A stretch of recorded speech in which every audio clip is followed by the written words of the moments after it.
Good evening. Welcome to South Asia Newsline. I'm Shivangi Mishra. Here are the top stories we are tracking for you on Thursday, the 13th of October. Set own house in order, India tells Pakistan after it raises Kashmir issue at CICA summit. Rainfall and government's neglect leave Pakistan's Karachi in shambles. And Nepal cricketer Sandeep Lamichhane's remand extended for 5 more days in rape case.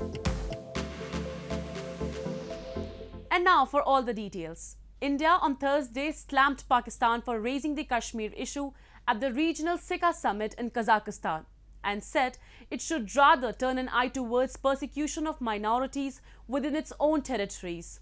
Calling Pakistan a global epicentre of terrorism, Lekhi urged the country to shut down its terror infrastructure.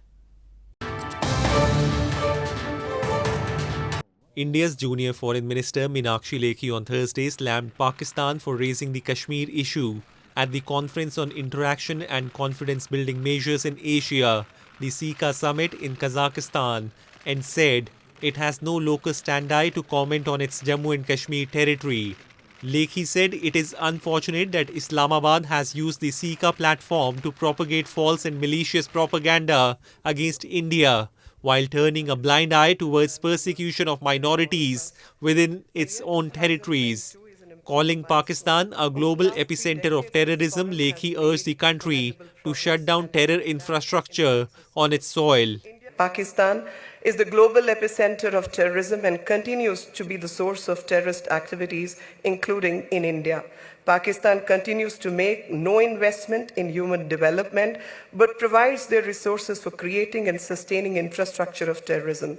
Pakistan must immediately cease anti-India cross-border terrorism and shut down its infrastructure of terrorism. The Indian minister also reiterated that the entire Union territory of Jammu and Kashmir is an integral and inalienable part of India, including the areas under Pakistan's illegal occupation, which it should vacate immediately. The Muslim-majority region of Kashmir has been at the heart of decades of hostility between India and Pakistan. India has long blamed neighbouring Pakistan of arming and infiltrating terrorists across the border to spread unrest in Kashmir Valley. Pakistan, however, denies the allegations. A panel of India's Supreme Court on Thursday delivered a split verdict on the ban on wearing of hijab in educational institutes in Karnataka state and referred the matter to the Chief Justice. Ban on the garment in schools in February had sparked uproar by Muslim students and their parents in the southern state. An Indian Supreme Court panel failed on Thursday to rule on a ban on hijab in schools, referring the matter to the Chief Justice after a split decision and leaving in place the southern Karnataka state's ruling against the scarves worn by women that sparked uproar. Ban on the garment in schools in February unleashed protests by the Muslim students and their parents in Karnataka. In response, Hindu students staged counter-protests, raising another contentious issue at a time that some Muslims have complained of marginalization under the Hindu nationalist government led by Prime Minister Narendra Modi. The ruling BJP has refuted the allegations and said the ban has no political motive. There is a split view expressed by the two honorable judges. Justice Hemant Gupta has said he has dismissed the appeals preferred by all the parties and he has upheld the order passed by the state of Karnataka.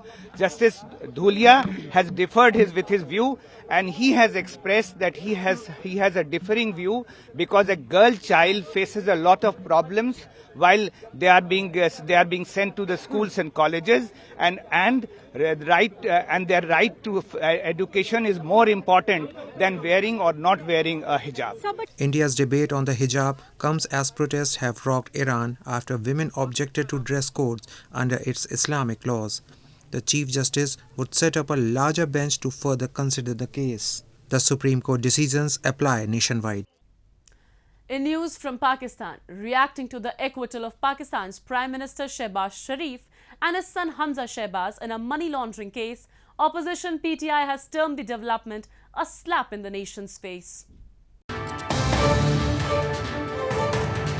Pakistan's former Prime Minister and opposition PTI party chief Imran Khan on Wednesday termed the acquittal of Prime Minister Shehbaz Sharif and his son Hamza Shahbaz in a Rs 16 billion money laundering case a slap in the nation's face by the judicial system of the country.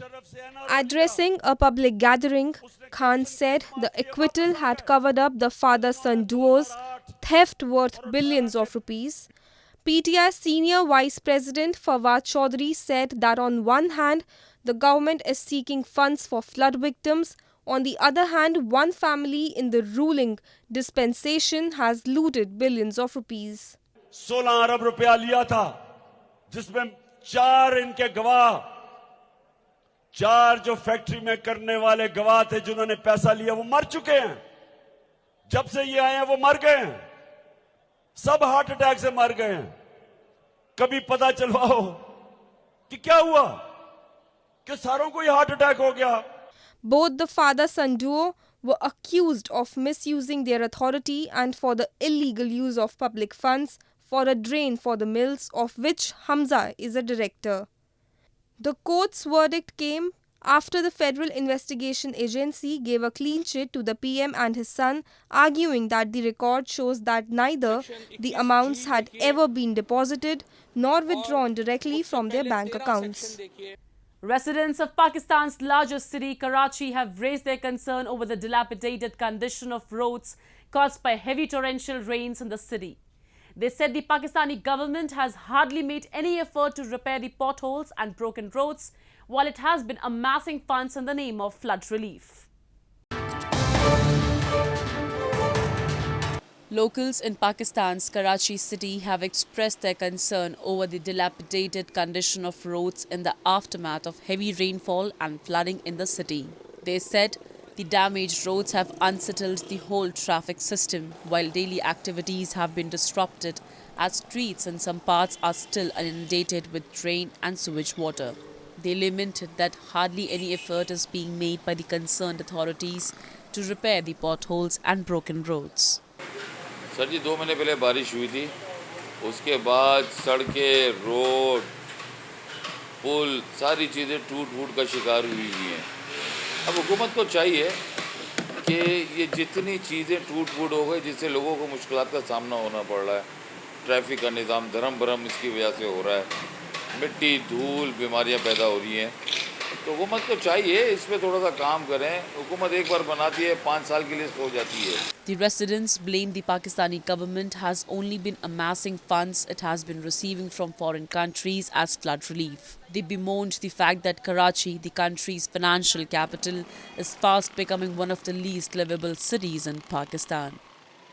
In news from Afghanistan, the Taliban, in response to the new sanctions imposed by the United States on the members of the group, has said they do not benefit Kabul and Washington and are in violation of the Doha Agreement. The sanctions that include visa restrictions have come over Taliban's repressive policies against girls and women in Afghanistan. The Taliban reacted to the new sanctions imposed by the United States on the members of the Islamic Emirate, saying that such sanctions do not benefit Kabul and Washington. US